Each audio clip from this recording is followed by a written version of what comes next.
Salut à tous, salut. J'espère que vous allez bien, vos familles aussi. Moi, je vais super bien par la grâce de Dieu. Pour tous ceux qui ne me connaissent pas, moi, c'est Dr Irénée Fautier, médecin neurologue et généraliste aussi. Je vous prie au préalable déjà de vous abonner, à activer la cloche de notification pour ne pas rater les prochaines vidéos.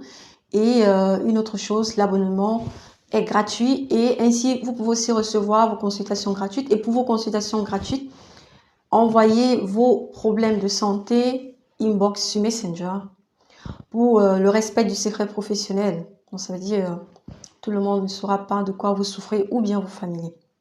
Alors, aujourd'hui, je vous reviens avec un autre thème. C'est une pathologie assez fréquente, ignorée dans certaines sociétés, qui frappe malheureusement toutes les classes sociales, qui touche toutes les races, tous les sexes. Et comme j'ai dit, elle est ignorée dans certaines sociétés et c'est une pathologie qui peut porter au suicide. Alors, cette vidéo, cette pathologie, je la ferai en plusieurs vidéos parce que c'est une pathologie, c'est un thème assez étendu. Et les prochaines vidéos seront faites en fonction de vos requêtes, de vos questions et tout. Alors, de quelle pathologie s'agit-il? Il s'agit de la dépression. La dépression. La dépression, qu'est-ce que signifie la dépression? Quelle est la définition? Dépression. Si on regarde dans le dictionnaire Larousse, dépression, ça veut dire s'enfoncer. En un terme très simple, s'enfoncer. S'enfoncer, on ne peut s'enfoncer que vers le bas. On va vers le fond. Et quand on s'enfonce en bas, il n'y a pas de lumière. On est comme dans un tunnel, il n'y a pas de lumière.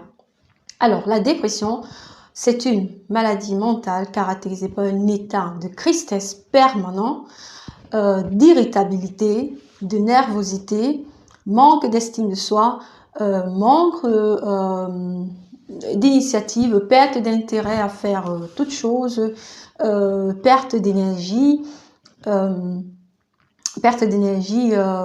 parfois chez certaines personnes, elle accompagne aussi de colère, perte d'appétit, chez certaines personnes, amaigrissement, chez d'autres, prise de poids, chez d'autres personnes aussi des douleurs inexplicables, soit par les familles même, ainsi que par certains médecins. Parfois, elle accompagne aussi d'illusions auxquelles le patient s'imagine des choses qui n'existent pas. Ce ne sont pas des hallucinations, mais il peut donner des explications à des choses qui ne sont pas, en fait, des explications erronées à des choses qui ne sont pas. Ça, c'est dans certains cas. Et comme je vous ai dit, la complication générale de la dépression, c'est le suicide. Les femmes, malheureusement, sont les plus touchées par cette pathologie. Il y a les hommes aussi qui en souffrent. Alors, à quoi est due la dépression? La dépression, elle est due, malheureusement, moi je peux dire, chacun a eu un épisode de dépression dans sa vie. Elle est due à des expériences de la vie qu'on ne réussit pas, qui nous crée, je peux dire, un traumatisme, qui nous secoue en fait. Je vais utiliser des termes vraiment très pauvres, qui nous secoue, qu'on ne réussit pas à surmonter. Ça peut être perte d'un emploi, ça peut être un échec scolaire, ça peut être une déception amoureuse, ça peut être perte d'un être cher, ça peut être des frustrations au quotidien, ça peut être des difficultés dans les relations interpersonnelles, que ce soit à l'école, que ce soit au boulot pour des personnes adultes, ça peut être même au sein d'une famille, ça peut être des abus, ça peut être des injustices, ça peut être aussi secondaire à d'autres maladies. On peut aussi avoir la dépression dans le cadre d'autres pathologies. Alors les causes sont vraiment multiples, raison pour laquelle pour aller pas à pas dans les différentes causes, raison pour laquelle je vous dis la vidéo, je la ferai en plusieurs parties. La dépression, elle peut être aussi fréquente, elle peut être aussi présente après un accouchement dû à un déséquilibre hormonal, ce qu'on appelle la dépression postpartum et qui est encore ignorée dans beaucoup de sociétés. Alors, ça, ce sont les multiples causes de la dépression. Alors, quelqu'un dira par rapport à quoi on dit que quelqu'un est dépressif, par rapport à quoi une expérience résulte être un stress pour une personne, pour une autre personne pas. C'est vrai, nous sommes tous différents, Dieu nous a créés tous différents. Alors, pour comprendre cela, je partirai avec vous, je vous parlerai du développement psychologique de chaque être humain. Malheureusement, bon, comme chaque être humain naît, nous grandissons physiquement pour dire, au départ, vous êtes un bébé d'1 mois, après 2 ans, et puis vous êtes des personnes adultes, vous avez porté la taille 10 aujourd'hui, et après 1 an, l'enfant porte la taille 15. On a aussi un développement psychologique, ok? Parce que l'être humain, il est fait de chair, il est aussi fait, comment dire, il est fait aussi, je veux dire, il a une partie mentale. Il a un cerveau, il a une partie mentale, une âme, un esprit, une partie mentale qui doit aussi se développer. Et ce développement-là, vraiment, c'est très important. Fais très attention parce que généralement, la dépression, comme je dis, la dépression, elle est généralement, comment on dit, elle est là, la pointe de l'iceberg d'un problème assez profond. Donc, raison pour laquelle quand une personne est dépressive, déjà la thérapie, parce que la thérapie de la dépression, elle, c'est une thérapie combinée. Quand une personne est dépressive, il faut aller au fond comprendre pourquoi cette expérience a été un traumatisme pour une personne. Alors, il y a un adage qui dit les saints ne sont pas de même. Certaines personnes disent ça, oui, c'est vrai, les saints ne sont pas de même. Ok, on peut l'expliquer sur plusieurs formes. Les syndromes ne sont pas de même, ça veut dire chacun a sur cet angle-ci, je vais vous expliquer sur cet angle-ci, chacun a une capacité à réagir au stress. Il y a des personnes qui ont eu un développement psychologique assez édifié, assez édifié pour pouvoir surmonter certaines expériences, d'autres personnes pas. Et ce développement psychologique, de quoi dépend-il en fait? Il dépend de notre enfance, comment nous avons grandi, les expériences que nous avons passées, les expériences que nous avons eues dans notre vie. Et c'est certaines choses très importantes dans ce développement psychologique, c'est l'estime de soi. Ça, c'est quelque chose qu'il faut apprendre, l'estime de soi, comment traverser les échecs. L'échec n'est pas la fin du monde. Pourquoi j'ai eu un échec? Comment est-ce que je peux me relever? Pourquoi X est différent de moi? Le fait que X soit différent de moi ne veut pas dire que je suis de la merde. Donc, c'est autant de choses. Alors, aujourd'hui, j'aimerais parler d'une cause de dépression, c'est qu'on rencontre généralement dans notre société, d'une cause de dépression assez fréquente. Moi, je veux parler des relations interpersonnelles parce que c'est une cause assez fréquente. Parce qu'on regarde la dépression, il y a les enfants à l'école primaire qui sont dépressifs. Il y a les enfants de 8 ans, il y a des adolescents qui sont dépressifs. Et à cet âge-là, généralement, quand on regarde, les relations interpersonnelles sont généralement la principale cause de dépression.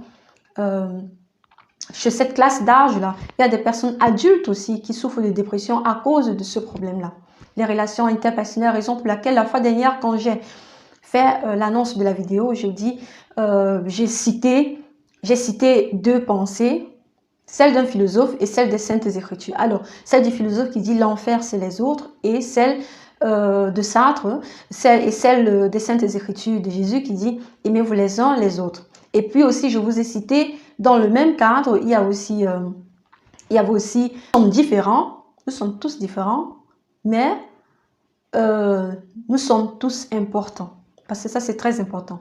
Et c'est un truc, c'est quelque chose qui me sonne toujours à la tête et c'est quelque chose que j'apprends aussi à mes enfants au quotidien.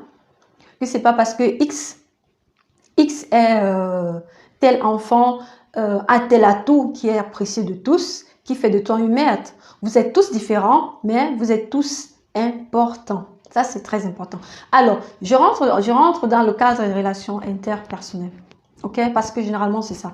On dit l'enfer, quand il dit l'enfer, c'est les autres pour ceux qui sont philosophes et tout. C'est vrai, il a dit les êtres humains sont les animaux éduqués, je peux dire. Je ne suis pas philosophe, mais je vous dis ce qui révèle de mon expérience personnelle et aussi de mon expérience en tant que médecin. Alors, malheureusement, nous sommes des êtres humains éduqués, animés par un sens d'égoïsme. Animés par un sens d'égoïsme, animés par la quête de la gloire, d'une gloire personnelle aux yeux de tout le monde. Donc, on veut se sentir important aux yeux de tout le monde. On veut avoir tout pour nous au point de vouloir nuit au point, on est prêt à tout sacrifier, on est prêt à sacrifier même le bonheur, la joie, hein, d'offenser notre prochain, la personne qui est à côté de nous, afin d'atteindre cet objectif-là. Et malgré ici entre en jeu la maturité psychologique de chaque personne, de chaque être humain. Ok? L'estime de soi. Ok?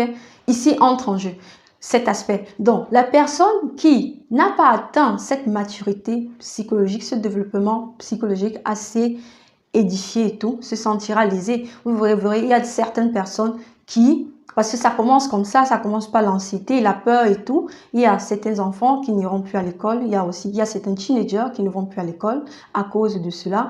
Il y a certains adultes même qui changent de boulot à cause de cela, à cause de cette oppression causée par une tierce personne, en fait, par le prochain. Vous voyez? Donc, vous comprenez pourquoi lui, il avait dit l'enfer, c'est les autres. Et là, c'est la personne qui ne réussit pas l'individu qui ne réussit pas à surmonter une situation pareille facilement. Il se sentira lésé, il se sentira la merde. D'où s'installe aussi la dépression. Il y a certains qui disent je ne suis bon à rien, X est le plus brillant de la classe, X a toujours, et ses projets sont toujours mieux appréciés que les miens. Donc autant de choses en fait. Et peu à peu s'installe la dépression. Peu à peu s'installe la dépression. Alors, il y a un travail très très important déjà qu'il faut faire au niveau individuel de chaque personne et c'est généralement le point culminant de la psychothérapie parce que la thérapie de la dépression et tout se base sur ces aspects-là. Alors, c'est vrai, malheureusement, la psychothérapie, c'est un truc qui, aller chez un psychologue ou quoi que ce soit, c'est quelque chose qui coûte excessivement aller faire des séances de psychothérapie. Parfois, même le psychologue, lui aussi, il a ses problèmes. Lui aussi, il a ses problèmes et tout, donc, c'est un peu ça. Alors, ici, j'aimerais dire déjà, pour les parents, déjà, c'est très important de prendre soin de l'éducation de leur enfant. Éduquer son enfant, ça ne veut pas dire que l'enfant fait avoir l'enfant à l'école de bonnes notes. Ça, c'est pas l'objectif, mais de s'occuper de l'aspect émotionnel de chaque enfant. Parce que c'est très important. Nous sommes tous différents, mais tous importants. Ça, c'est très important. Ça, c'est une phrase que vraiment, ça, je la cite tout le temps à mes enfants. Nous sommes tous importants. OK? Donc, pour dire, c'est pas parce que Y, au lycée, est considérée comme la fille la plus canon du lycée, que toi, tu te sentiras une merde. Elle sera peut-être la fille la plus canon du lycée, mais elle n'aura pas un autre atout que tu as. Peut-être tu es une personne vertueuse, tu es une personne compréhensible, tu es une personne aimable.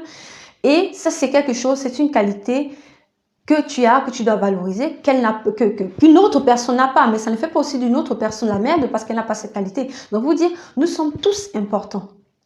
Tous importants. Et quand une personne déjà s'enforce ça dans le crâne, c'est pas parce que X a interrompu une relation amoureuse avec moi, ou bien a interrompu un mariage, que ça fait de moi la merde, ça fait de moi une merde, ou ça fait de moi une mauvaise personne. Non, parce qu'il y a beaucoup de femmes qui entrent aussi dans la dépression, pas seulement les femmes, mais aussi les hommes qui font la dépression à la fin d'une relation. Ça fait pas de toi une merde. Les relations interpersonnelles, c'est quelque chose vraiment d'assez complexe. Parfois, une relation peut s'interrompre, peut s'arrêter, pas nécessairement à cause de toi, mais ça peut aussi dépendre de l'autre. Parce que dans chaque relation, comme j'ai dit, nous sommes tous différents, nous venons des horizons différents et chacun vient avec lui tout un bagage, toutes ces frustrations du passé, ces traumatismes du passé. Et malheureusement, c'est quelque chose que peut-être cette personne aussi n'a pas pu métaboliser. Parce qu'il y a certaines personnes qui ont des problèmes qu'ils ignorent personnellement.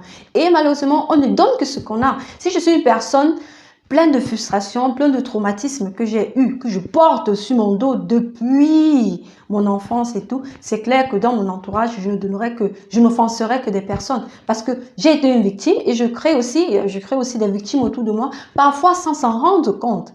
Donc, ça, les relations interpersonnelles, c'est un truc assez complexe et tout.